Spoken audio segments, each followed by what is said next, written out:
Hey y'all, so as long as I've been sewing, I keep making the same mistakes over and over. So I'm hoping that by voicing them and listing them out right now that I will remember to do these. So have a seat, sit down, and let me know in the comments if you are guilty of making these same mistakes too, even if you've been sewing for years. Okay, let's get to it. Well, if you're like me, your first mistake before you ever even start your next project is your needle. You use it over and over and over again until finally one day it breaks. You know what I mean? I don't think I ever change my needle out unless it breaks, but I need to because eventually it starts snagging my fabric and causing issues. So my next project is a woven fabric, so I am going to need a universal needle. There are multiple types of needles, and I will stick a picture up of a close-up of these, but you have jersey or ballpoint needles for your stretch fabrics. These are some embroidery needles, and then you have needles for thicker fabrics like denim. There's usually numbers on the front of these. I don't know, I'll show a thing, but the bigger the number, the bigger the needle, the thicker the needle. The top number is the European size of the needles, and the lower number is the American size. All of these are 100s on top and 16s on bottom. And then for this one, these needles are jersey, and you can see the numbers on the top, the 130 for European, the 7010 for the American. So let's change this needle out real quick. And I don't know about your sewing machines, but my sewing machine has a little screw up to the right of the needle, and we just unscrew that, and our needle should slide right out of the thing. And then, oops, I will pick that up in a minute. I don't want to step on it. We're going to finish doing this. Make sure the back of the needle should be flat. You want it to face away from you when you stick it back up in the needle hole. Push it all the way up, and then screw your little screw thing back in there to tighten it up. They do make tools that you stick the needle in and hold it up, and I did have one at one time, but I have no clue where it is now. All right, let's get that needle.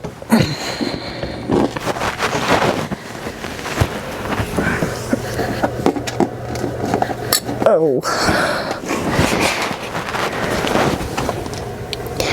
Okay. Stick him back in here. Slide him back on. You want to be careful with your old used needle. If you have an empty one of these, safe to put it back in there and throw it away later. But I don't think I have one that's not used. So to be on the safe side, I will throw it away in a sharps container later on. But for now, so that was mistake 1 and 2. Not changing my needle when I need a new one, and the different types of needles, you got to know which one to use.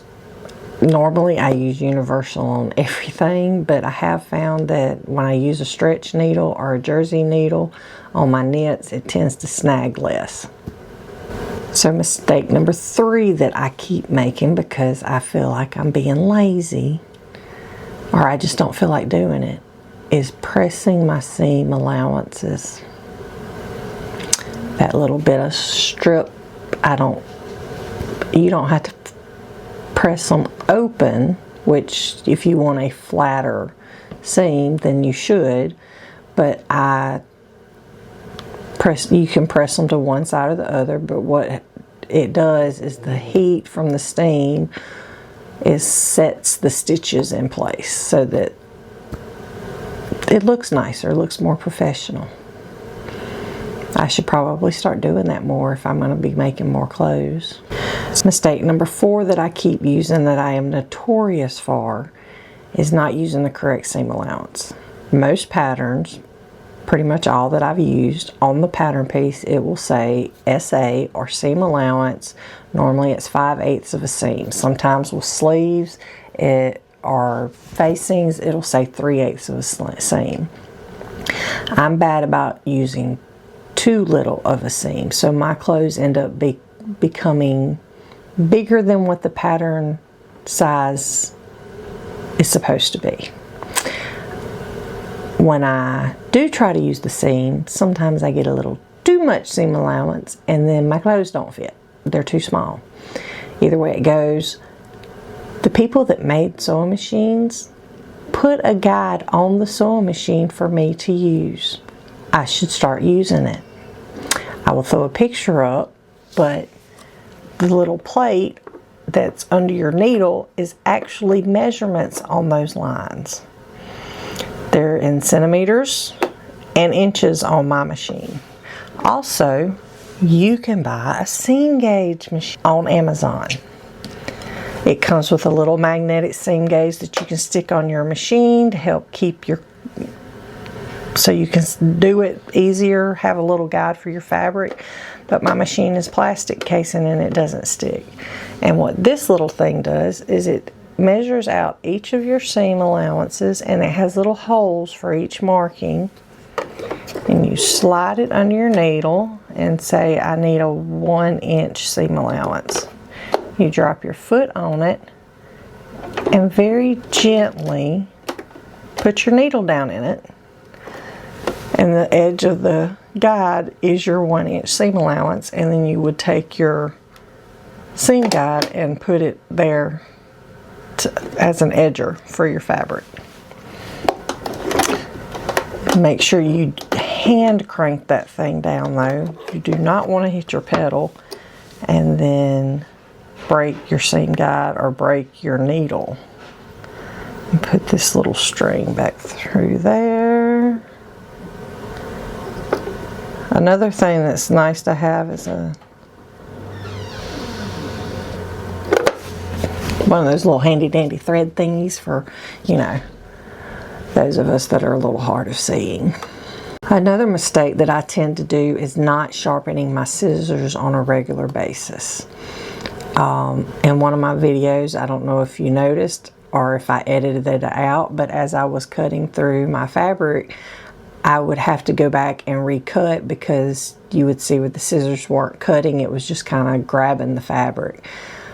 Sharp scissors are your best friend. You do not want your fabric to pull. You pay good money for your fabric. You want sharp scissors so you can get a good sharp cut.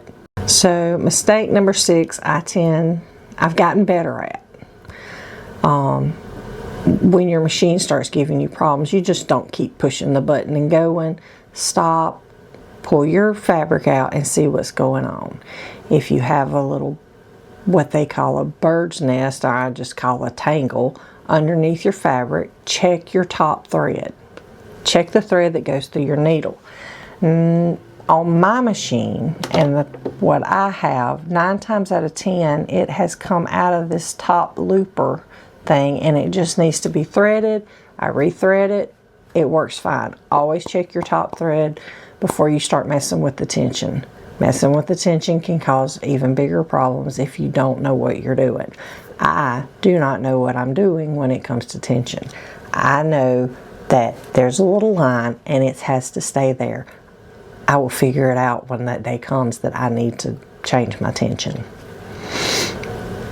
Another mistake that I continually make is not using interfacing even though I know it needs to be used and the pattern does not mention it.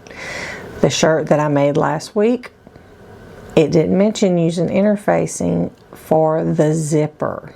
It did mention it for the facing, and I did use it for the facing, but I forgot to use interfacing for the zipper, especially on knits.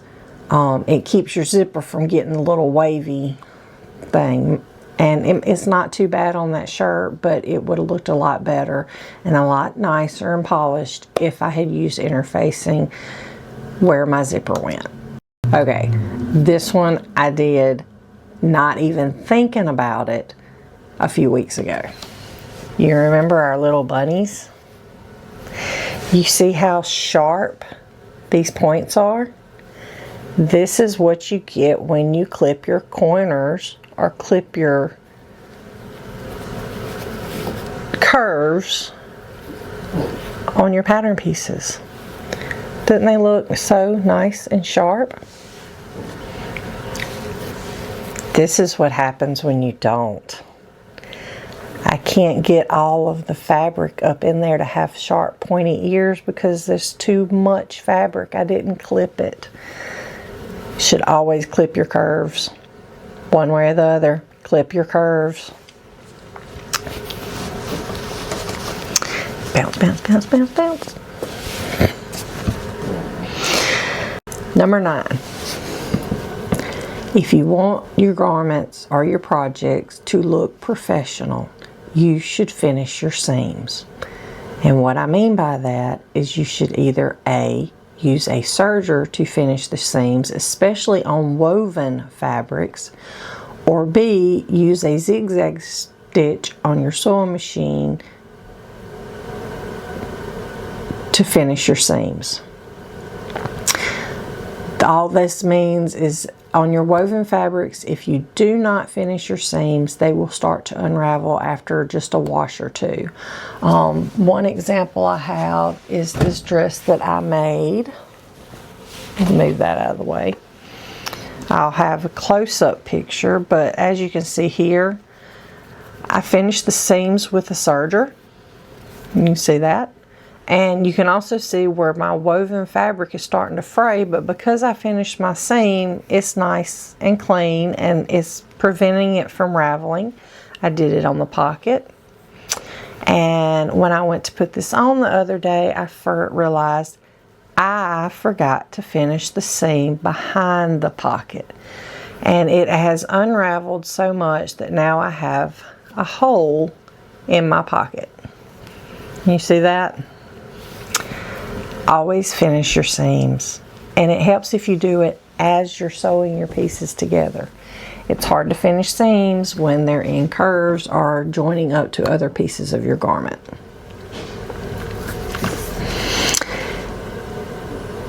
And the biggest mistake that I tend to make is I get in a hurry and I start a project either when I'm tired or I'm not in a good mood, and when I'm tired and trying to finish up something, I fail to read the instructions for the pattern, or I think I know what I'm doing and don't read all the entire steps. Read all the steps. Okay, I can't English today. I hope this is relatable. It's when I make my most mistakes, and at that point the only thing you can do is stop, turn your machine off, go take a break, take a nap, come back the next day or in a few hours, because if you continue to try to make your project and you are tired or frustrated, you tend to make more mistakes. Or when you're seam ripping that seam that you sewed on backwards, because you're tired, you may end up cutting your fabric, and then you have to go back and recut a new fabric piece.